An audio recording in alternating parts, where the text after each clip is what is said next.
Bonjour et bienvenue sur les vitamines du royaume pour cette deuxième capsule sur la sanctification qui va durer entre 5 et 10 minutes.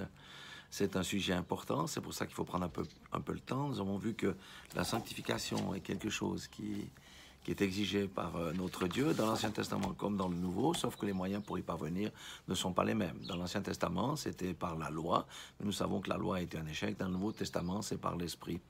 Amen. Grâce au sacrifice de Jésus-Christ, parce qu'il a inauguré une nouvelle alliance en son sang. Amen.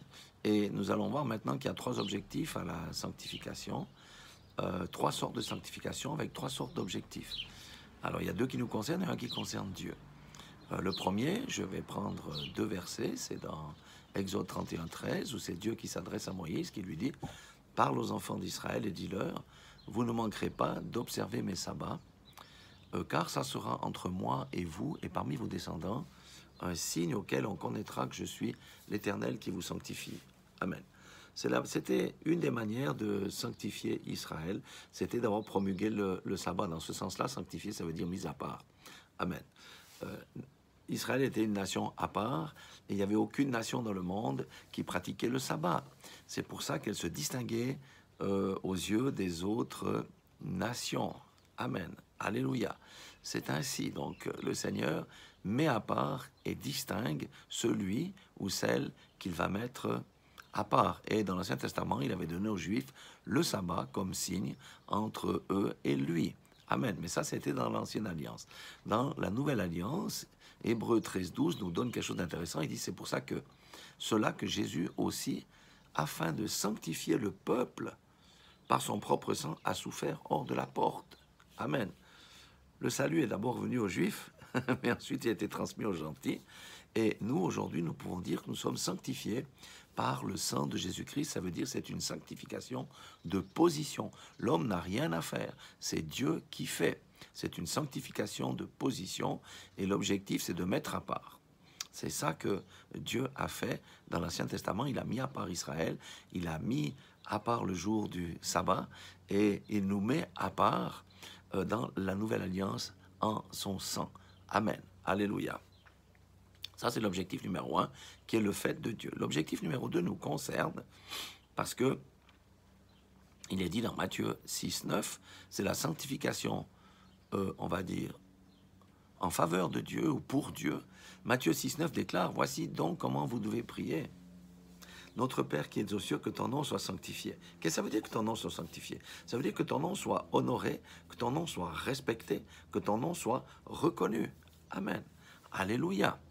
Et dans 2 Corinthiens 2, 15, il dit quoi? Nous sommes en effet, pour Dieu, la bonne odeur de Christ, parmi ceux qui sont sauvés, parmi ceux qui périssent, aux uns une odeur de mort, donnant la mort, aux autres une odeur de vie, donnant la vie.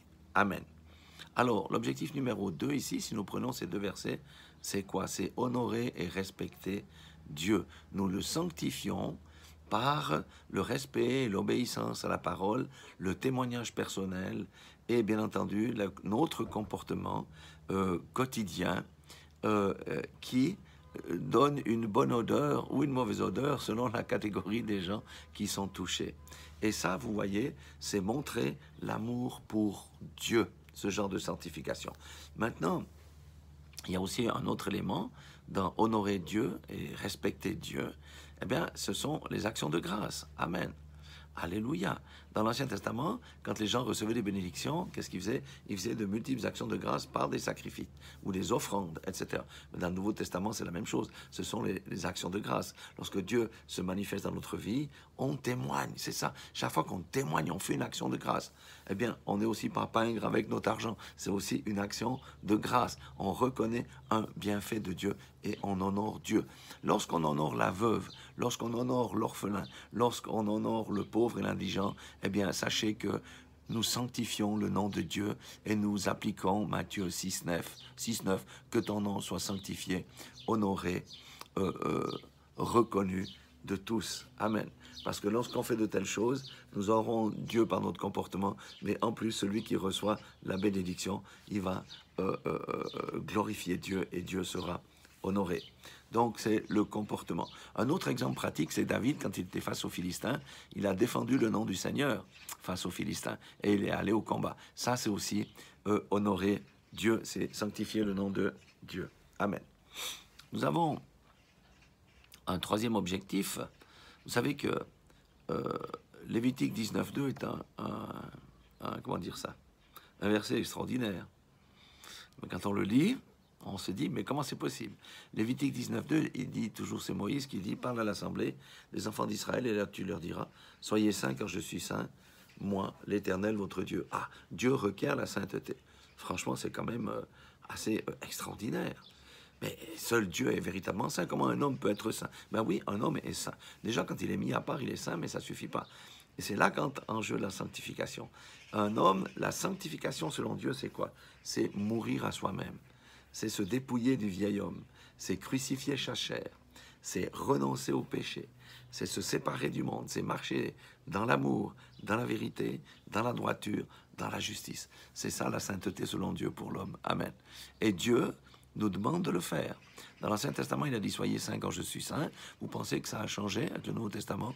Absolument pas. Parce qu'il est dit dans Hébreux 12, 14 « Recherchez la paix avec tous et la sanctification sans laquelle personne ne verra le Seigneur ». Quelqu'un peut-il voir le Seigneur s'il ne marche pas dans la sanctification? Non. Il a beau à dire « J'ai accepté Jésus comme sauveur », il ne verra pas la face du Seigneur. Parce que Jésus s'accepte à la fois comme sauveur, mais aussi comme Seigneur de notre vie.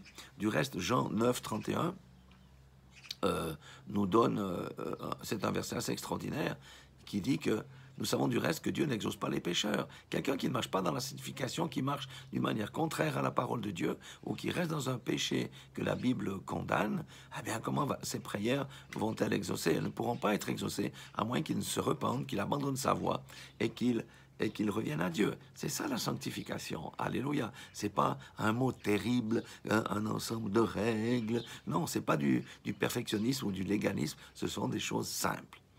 Donc, c'est l'objectif numéro 3. Donc, c'est remplir l'exigence que Dieu a assignée à l'homme. Alléluia. Et ça, c'est dans notre marche quotidienne. Parce que nous savons que nous sommes où? Nous sommes assis dans les lieux célestes en Jésus-Christ. C'est Éphésiens 2.6 qui le dit. Il nous a ressuscités ensemble et nous a fait asseoir dans les lieux célestes en Jésus-Christ. Ça veut dire que notre esprit, spirituellement, nous sommes là-haut, mais nous vivons dans un corps de chair. Amen. Et c'est ce corps de chair qui doit se taire pour laisser place à l'esprit, parce que nous devons marcher selon l'esprit et non selon la chair, parce que la chair ne peut entrer dans le royaume de Dieu. Et vous voyez ici un enjeu ici, c'est garder cette position céleste. Amen. Vous pensez qu'on peut être déchu de la position céleste? Mais bien sûr qu'on peut être déchu de la position céleste. Alléluia. Si nous quittons nous-mêmes la main de Dieu qui va nous retenir, si nous rétrogradons puis nous ne repentons pas, ce n'est pas la faute de Dieu, c'est la faute de l'homme. Et il y a un précédent dans la Bible. Il y a un précédent dans la Bible, c'est Satan. Satan était le numéro 2 du royaume. Il a néanmoins été éjecté du ciel. Donc ça, c'est notre enjeu. Et vous savez, il ne faut pas vivre dans les illusions. Je vais lire un dernier verset ici on va dire, Apocalypse 3, 15. Il s'adresse à l'église, la dernière église. Il dit « Je connais tes œuvres, je sais que tu n'es ni froid ni bouillant. Puisses-tu être froid ou bouillant, ainsi parce que tu es tiède, que tu n'es ni froid ni bouillant, je te vomirai de ma bouche. » Ça s'adresse à qui quand le Seigneur parle « je te vomirai » ? À quelqu'un qui est en lui, dans le corps de Christ, il va le vomir de sa bouche. Donc notre enjeu, c'est garder notre position céleste. Et comment nous gardons notre position? En marchant dans la sanctification. Voilà, c'est simple. Mais il faut convenir de ce qui est. La sanctification est une exigence requise de la part du Dieu Tout-Puissant. Ce n'est pas juste accepter Jésus-Christ comme sauveur, nous devons accepter Jésus-Christ comme Seigneur. Et s'il règne dans notre vie, on marche en nouveauté de vie, en nous conformant à la parole de Dieu. Et le Seigneur, grâce à son sacrifice, nous a donné le pouvoir de vaincre la chair, de vaincre le péché, de vaincre le monde et de vaincre Satan. Et même de vaincre la mort, puisque nous aurons la vie éternelle. Elle nous sera donnée au moment venu.